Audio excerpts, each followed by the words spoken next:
একদিন এই গোটা আলমের মৃত্যু হবে, একদিন এই গোটা সৃষ্টিটাই আল্লাহ তাআলা গোটায় ফেলবে। আচ্ছা, কি আশ্চর্য কথা, এটা কি অবাক করে?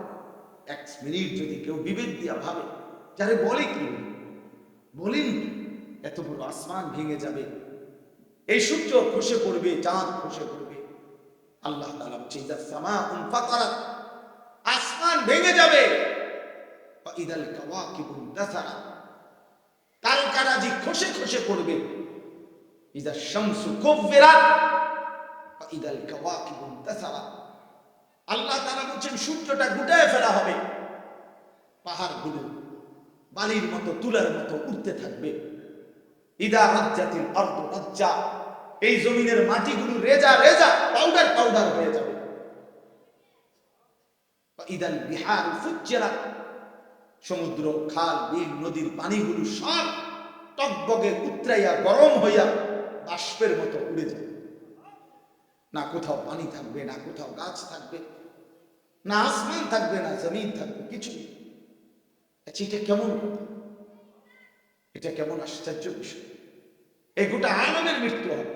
আল্লাহ তাআলা কোরআন কারীমে বিশ্বাস করে অসংখ্যবার এই কথা এটা বলেছে, এটা হবেই হবে। ইদা ওয়াকাতিল ওয়াকিয়া, আল্লাহ বলেন এই ঘটনাটা ঘটবে।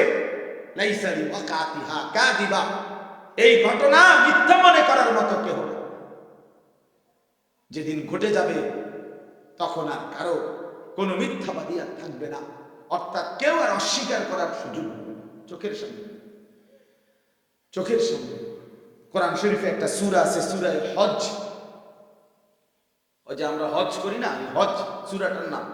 এই সূরার শুরুতে আল্লাহ তাআলা এই পৃথিবী ধ্বংসের, কিয়ামতের একটা সাংঘাতিক বর্ণনা দিয়েছে। ওইখানে আছে, আল্লাহ বলেন ইয়া আইয়ুহান নাসু তাকু রাব্বাকুম, হে মানুষ তোমরা আল্লাহকে ভয় করো। আর শুনো, ইন্না জালজালাতাস সাআতি শাইউন আযীম, নিশ্চয়ই কিয়ামতের ভূমিকম্প, জালজালা, এই যে বললাম জিলজাল এবং জালজালা তো ভূমিকম্প। আল্লাহ বলেন কিয়ামতের ভূমিকম্প, ইসরাফিল যখন ফু দিবে, আমার এই পৃথিবী যখন ভাঙতে শুরু করবে, এই সৃষ্টি জগৎ পুরাটা যখন আমি আল্লাহ গুটায় ফেলবো, ওয়াস-সামাওয়াত মাতবিয়াতুম বিয়ামিনি, আল্লাহ বলে সাত আসমান আমি আল্লাহ তাআলার হাতের মধ্যে গুটায় ফেলবো, গুটায় ফেলবো। তুমি জানো না আমার ক্ষমতা। কুল্লু মান আলাইহা ফান ওয়া ইয়াবকা ওয়াজহু রাব্বিক, সব শেষ করে দেব আমি, শুধু আমি আল্লাহই থাকব, শুধু আমি আল্লাহই থাকব। তো আল্লাহ তাআলা বলেন এই ইসরাফিল ফু দিলেই, শুরু করলেই জমিনে ভূমিকম্প শুরু। ইন্না জালজালাতাস সাআতি শাইউন আযীম, আল্লাহ বলেন নিশ্চয়ই এই কিয়ামতের ভূমিকম্প এটা শাইউন আযীম, বড়ই ভয়ানক, বড়ই মারাত্মক। কারণ দুনিয়ার ভূমিকম্প এক নাম্বার হলো বর্তমানের ভূমিকম্প কখনো 30 সেকেন্ড, কখনো 40 সেকেন্ড, কখনো 47 সেকেন্ড, 50 সেকেন্ড, এই সেকেন্ড সেকেন্ড মিনিট, 47 মিনিটই ভূমিকম্প হয়। কথা বল না, 30 মিনিট ভূমিকম্প হয়। হ্যাঁ, 30 মিনিট ভূমিকম্প হইলে আমাদের 14 গোষ্ঠী থাকবে নাকি? 30 সেকেন্ড, 40 সেকেন্ড হয় ভূমিকম্প। এইটুকুতে, এইটুকুতে একে তো সময় সামান্য, দ্বিতীয়ত হলো একসাথে গোটা পৃথিবীতে হয় না, এদিকে হলে ওইদিকে হয় না, এরকম। কিন্তু আল্লাহ তাআলা বলেন ইসরাফিল ফু দিলে যে ভূমিকম্পটা হবে, সেই ভূমিকম্পটা গোটা পৃথিবী একসাথে নাড়ায় না, একসাথে 47 সেকেন্ড না, কতক্ষণ সেটা আল্লাহ জানে। তখন অবস্থা কি হবে, মানুষের আতঙ্ক, এই ভূমিকম্পে আতঙ্ক। হ্যাঁ, আমি একবার চাঁদপুর মাহফিলে ছিলাম, রাত্রে ঘুমাইছি মসজিদের রুমে, ইমাম সাহেবের রুমে, এই সময় ভূমিকম্প হয়েছে, দরজা খুলে দিছি, তো মসজিদের মাঠে আইছি দাঁড়াইয়া, চাই যে পুরা গ্রামের মানুষ সবাই সাথে হই চিৎকার, হায় হায়, অথচ সবাই চিৎকার দিতে দিতে ভূমিকম্প শেষ। ভূমিকম্প হয়েছেই তো অল্প একটু, কিন্তু এটুকুর আতঙ্কেই যা হুজুর পাবলিক বড়, কিসের হুজুর আর কিসের পাবলিক, বক্তা শ্রোতা সমান। এই এখন মনে করেন ভূমিকম্প হইলে আমরা সব দিন তো আমিও আমরা আমি এনে বুজুর্গি দেখাই বলে এটা আমি একটা বড় হুজুর বেটা প্রধান বক্তা, আমি লড়লে কি মাসে কি করবো, আপনি কি করবেন আমার সময় পর আমার জান নিয়ে টাকাটা। তো এই সামান্য ভূমিকম্প, কিন্তু আল্লাহ তাআলা বলেন ইসরাফিল সিংহা ফু দিলে যে ভূমিকম্প হবে বান্দা, সেটা বড়ই ভয়ানক, সেটা সারা পৃথিবী নড়বে একসাথে। তখন কি হবে মানুষের আতঙ্ক? ইয়াউমা তারাউনাহা তাযহালু কুল্লু মুরদিআতিন আম্মা আরদাআত। এই এক নম্বরে আল্লাহ বলেন যে মা তার বাচ্চাটাকে দুধ পান করাইতেছিল, এই কোলের বাচ্চা, দুধের বাচ্চা, আপন মা আর দুধের বাচ্চা ভুলে যাবে, ফেলে দিবে, ছুঁড়ে মারবে, আর মা পাগলের মতো দৌড়ানো শুরু। কোরআন শরীফে ওয়াতাদাউ কুল্লু যাতি হামলিন হামলাহা। এবং আল্লাহ তাআলা বলেন যে মায়ের পেটের বাচ্চা 10 মাস পূর্ণ হয়ে গেছে, আগামী 2 ঘন্টা 5 ঘন্টা পরে বাচ্চাটা এমনিতেই প্রসব হইতো, আল্লাহ তাআলা বলেন ইসরাফিলের ফু দিলেই জমিন যখন কাঁপতে শুরু করবে, তো এই গর্ভধারিণী মা, গর্ভবতী নারী পাগলের মতো এভাবে ছুটবে, দৌড়বে, নিজের গর্ভের বাচ্চা নিজে নিজেই পড়ে যাবে।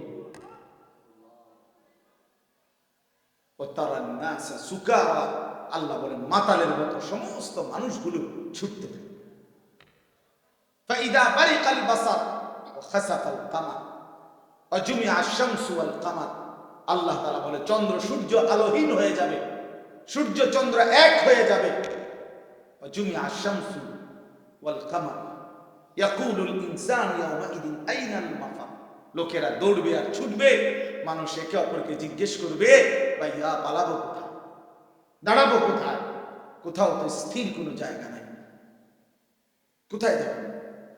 আল্লাহ তাআলা বলেন কাল্লা লা ওয়াজার, না বান্দা, সেদিন আর কোথাও জায়গা মিলবে না। ইলা রাব্বিকা ইয়াউমাইদিনিল মুস্তাকার।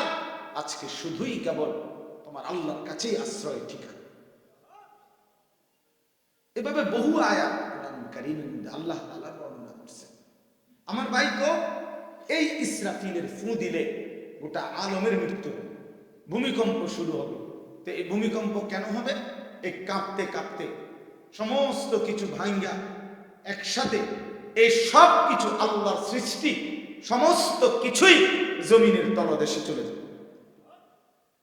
জমিন তখন খালি ফাঁকা, জমিনে তখন কিচ্ছু নাই, কিচ্ছু নেই, একটা সুতা মাটির উপরে থাকবে। এই প্রথমবার ইসরাফিল ফু দিলে সমস্ত কায়নাত, ইনসান, জিন, আল্লাহর সমস্ত সৃষ্টি, মাখলুকাত সব জমিনের তলদেশে চলে যাবে। মানুষ ও জিন ও অর্থ সম্পদ, স্বর্ণ রৌপ্য মণি মুক্তা হীরা জহরত সব সব সব একটা কাগজের অস্তিত্ব, সব কিছু, গোটা জমিন ফাঁকা। এভাবে কতদিন আল্লাহ জানে, কতদিন আল্লাহ জানে। হ্যাঁ মা ভাই, এরপরে একটা নির্দিষ্ট সময় পরে আবার আল্লাহ তাআলা ইসরাফিলকে জীবিত করবেন, করে আবার আল্লাহ তাআলা দ্বিতীয়বারের মতো ফু দিতে দেবেন। এই 2 ফুঁয়ের মাঝখানে কতদিন? নবী সাল্লাল্লাহু আলাইহি সাল্লামের এক হাদিসের মধ্যে বলছে 40। সাহাবীরা ব্যাখ্যা করছেন, মুহাদ্দিসিন, সেই 40টা হতে পারে 40,000 বছর। 40,000। এই জন্য বাপ একটা কথা হলো, সর্বশেষ যেই লোকটা কবরে যাবে, শেষ যেই ব্যক্তি মরবে পৃথিবীতে, হতে পারে তাকেও শুধু কবরেই থাকতে হবে 40,000 বছর। 40,000 বছর, এরপরে তো আখিরাত। এই 40,000 বছর যদি কবরে আযাব হয়, 40,000 বছর যদি কবরে আযাব হয়, তখন কি হবে? এবার ভেবে দেখেন, এখন যারা কবরে যাচ্ছে, হ্যাঁ, নূহ আলাইহিস সালামের জামানায় যারা মারা গেছে, ইব্রাহিম আলাইহিস সালামের জামানায় যারা মারা গেছে, নবীজি সাল্লাল্লাহু আলাইহি সাল্লাম তো 1,500 বছর আগে ইন্তেকাল করেছেন, 1450 বছর আগে। তো ওই সময়ে যারা মারা গেছে তারা কবরে পড়ে আছে আজকে 1,500 বছর, 1,500 বছর, 1500 বছর। তাহলে নূহ আলাইহিস সালামের জাতি কত বছর থেকে পড়ে আছে? কোথায় নূহ নবী, কোথায় আমাদের নবী? কত ব্যবধান! এই জন্য বাপ শুধুমাত্র কবরের বিষয়টাই তো সামনে, আখিরাত শেষ ব্যক্তিটাও যদি কবরে থাকতে হয় 40,000 বছর, তো এখনকার মানুষগুলো আছে কত কাল। তো এই যার কবরে আযাব হচ্ছে, আহা সে কি পরিমাণ কষ্ট করছে ভাই ভাই।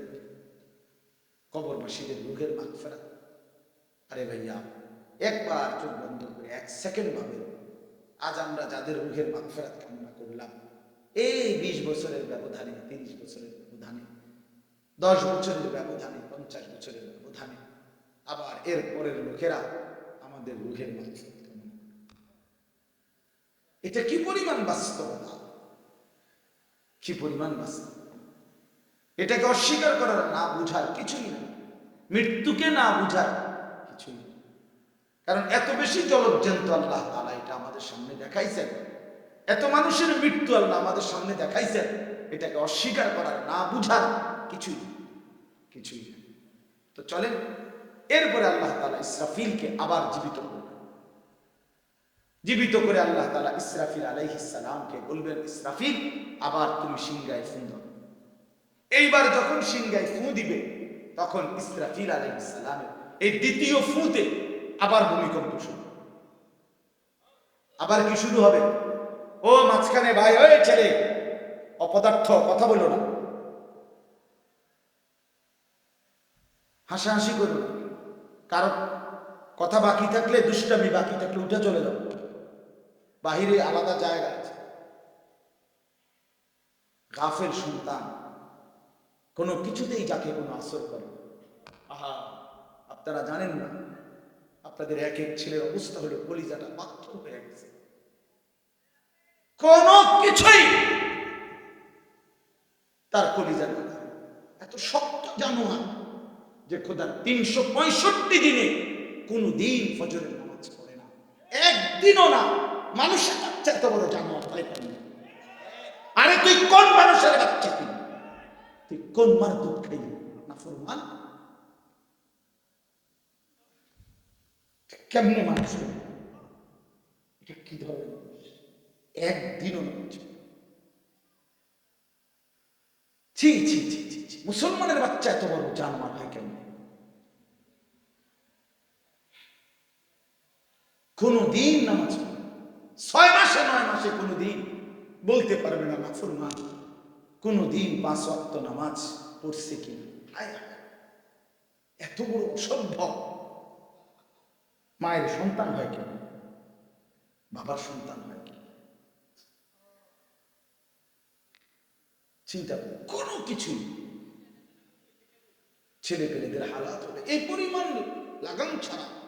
কিসের মা, কিসের বাবা, কে তার মা, কে তার বাপ, কে কি তার ধর্ম, তার আল্লাহ কে, তার রসুল কে, তারে বানাইছে কে, আসছে থেকে, কেন আসছে, কি করতেছে, কি করছে, কিচ্ছুর খবর, কিচ্ছু কিচ্ছু। আসে, হাঁটে, বুট খায়, মন খায়, মোবাইল টিপে, খাড়াইয়া মতে, বইয়া মতে, বন্ধু বান্ধবদের সাথে আড্ডা দেয়, মেয়ের পিছনে ঘোরে, অসভ্য অশ্লীল কথাবার্তা বলে। এটা কি এটা জিন্দেগি হলো? ভেবে দেখে, ওফ, কোন সুস্থ স্বাভাবিক মানুষ এমন হয়? বলো ভাইয়া, বলো। রাগ করো না বাপ, কে তোমাকে মনে করায়? কেউ মনে করে? হা, বাবা মার ফিকির শেষ, শুধু টাকা রোজগারের ফিকির। দেশে থাইকা পারো, নাহলে বিদেশ গিয়া পারো, কোনো না কোনো ভাবে পয়সা রোজগার। টাকা রোজগার করলে মা বাপ খুশি, টাকা রোজগার না করলে না অখুশি। খালাস। এরপরে ইমান আছে কিনা, ইসলাম আছে কিনা, নামাজ আছে কিনা, কোরআন আছে কিনা, আল্লাহ চিনি কিনা, হালাল হারাম কিনা, জায়েজ না জায়েজ না, এত কিছু ফুতের জিগায় না, যে ফুত কামাই যে করতেছ, কি হালাল কামাই করো না, না এত কিছু দরকার। টাকা দিতেছে, খাইতেছে, ঘুমাইতেছে, বিল্ডিং করতে আছে, জমি কিনতে আছে, আপেল মালটা খাইতেছে। এক ছেলে আমার নিজে বলছে, আমি সবার ব্যাপারে বলি, এক ছেলে আমার নিজে বলছে যে আমি একটা দেশের নাম বলছি, যেই দেশে আমার কর্মটা ছিল, চলে আসছে ওই দেশ থেকে। আবার বলছে যে আমার কর্মটা হলো এই মদের বার, মদের হোটেলে নারী পুরুষ উলঙ্গ জিনাবে বিচার করে, আমার দায়িত্ব শুধু পাশে দাঁড়িয়ে মদের বোতল নিয়ে দাঁড়ায় থাকা। যতবার তারা চায় ততবার তাদেরকে মদ গ্লাসে ঢেলে দেওয়া, তাদের হাতে তুলে দেওয়া।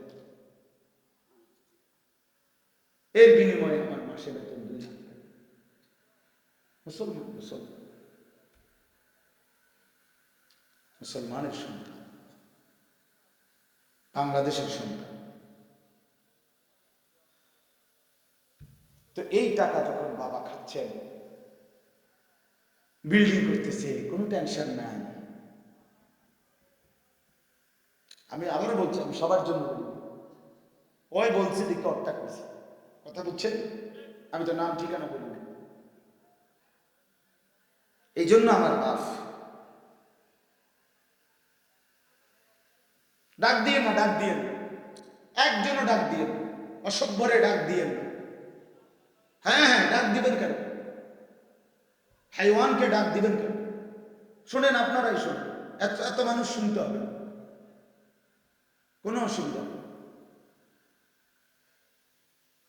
কোনো অসুবিধা নেই। আমি তো এটাই বুঝাইতে